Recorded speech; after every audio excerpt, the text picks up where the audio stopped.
So as I said, my time is very limited, and the time I have to actually get on the phone with other people because of their schedules is likely limited as well. And when I'm home, I don't have I'm focused on my family. So I use a lot of Facebook Messenger threads with two people, get conversing about their goals, um, about their life, how things are going. Because a lot of these folks I already know through the hospital, through my 9 years of being in this community.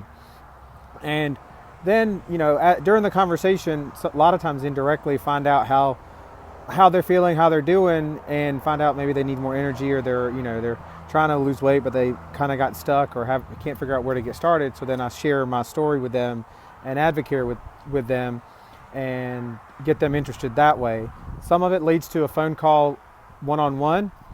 Some of it, because of our schedules, is unable to make it to a phone. We're not able to make it to a phone call.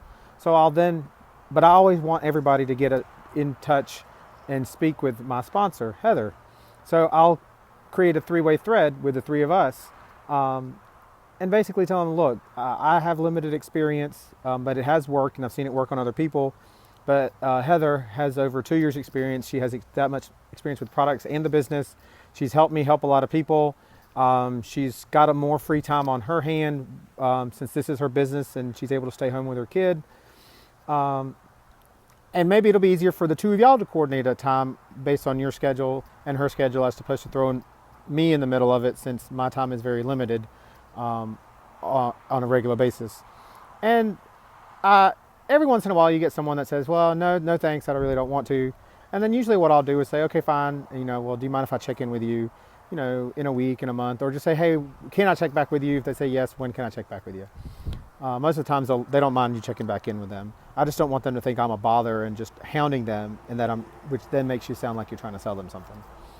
But usually they say sure, and then I'll create a three-way thread on Facebook Messenger with the two of us and Heather, introduce a little bit about Heather's background, a little bit about their background, and then let them converse initially, whether it's through Facebook Messenger thread to get to know more information about each other, or just set up a phone call. Let them set up a phone call together, and that usually works for me. That's a tool I've had to use and kind of modify, so to speak, the three-way call as part of the success system to a three-way thread of the success system, and I've been able to utilize it and grow and help other people, a lot of people underneath me.